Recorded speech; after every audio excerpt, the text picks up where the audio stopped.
अर्शद वोरा साहब, आपकी पार्टी का ये मरहला कब आएगा? ये टिकट्स का तकसीम जो करना है, इस सिलसिले को किस क्राइटेरिया के तहत आगे बढ़ाया जाएगा? चूंकि अब 2-3 आप लोगों के धड़े अलग अलग काम कर रहे थे, लेकिन अब वो तमाम लोग आ चुके हैं एक साथ, तो बड़ा मुश्किल होगा सिलेक्शन करना उसमें। तो उसका क्या क्राइटेरिया होगा? कब से आगाज़ हो रहा है इसका?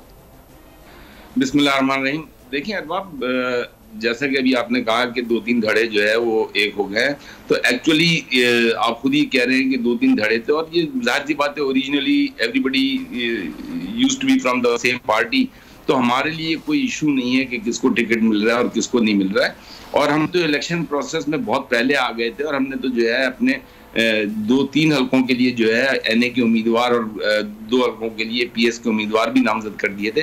और अनफॉर्चुनेटली अभी आपने देखा होगा कि कल हमारी इलेक्शन मुहिम परसों जो केमाड़ी में थी, वहां पर पीपल्स पार्टी के गुंडों ने जिस तरीके से फायरिंग करके 3 हमारे कारकुनों को शहीद किया, तो क्योंकि अब 24 तारीख के जलसे की वहां पे तैयारियां हो रही थी।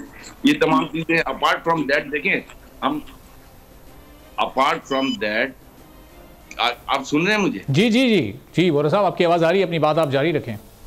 रुबीना कायम खानी साहब अभी पीपल्स पार्टी से ज्वाइन कर चुकी हैं। हमने टाउन्स में, हर टाउन में जलसे शुरू किए हुए हैं। अभी हमारा जो है कोरंगी में जलसा हो चुका है, हमारा मलीर में जलसा हो चुका है, हमारा औरंगी टाउन में जलसा हो चुका है, हमारा गुलशन टाउन में जलसा हो चुका है। हम कराची के 29 टाउन में प्लान कर रहे हैं जलसे का। उसके बाद फिर ग्रैंड जलसे की तरफ जाएंगे। हमारा 22 तारीख को हैदराबाद में जलसा है। हमारा 14 तारीख को जो है, कल जो है 15 को सॉरी मीरपुर खास में प्रोग्राम है।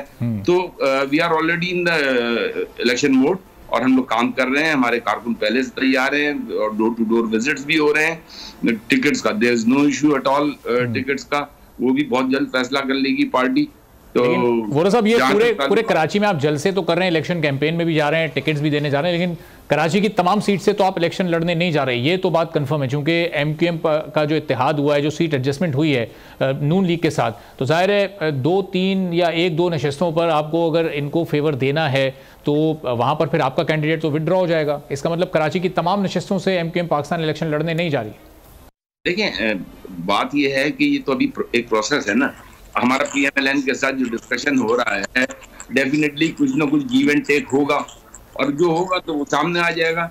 बहरहाल हम तो अपनी फुल स्ट्रेंथ से मैक्सिमम अवेलेबल सीट्स पर हमारा इलेक्शन होगा, और हम लड़ेंगे। कराची में भी लड़ेंगे, और रूरल सिंध में भी लड़ेंगे, हैदराबाद में लड़ेंगे, सक्खर में लड़ेंगे, मीरपुर खास में लड़ेंगे। गर्ज ये कि हमारा कैंडिडेट हर जगह पर होगा इंशाअल्लाह ताला, क्योंकि पहले भी मीरपुर खास की सीटें हमने ली हैं, सक्खर की सीटें हमने ली हैं, नवाबशाह की सीटें हम ले चुके हैं। तो हमारा कैंडिडेट तो हर जगह से होगा, और ये सब अब डिपेंड करता है। देखें, जो मर्जर कोलैबोरेशन की बात हो रही है इलेक्शन में पीएमएलएन के साथ, जेयूआई के साथ, जीडीए के साथ, तो वो ये प्रोसेस है, वो प्रोसेस भी जो है जैसे ही कंप्लीट होगा आप लोगों के सामने आ जाएगा।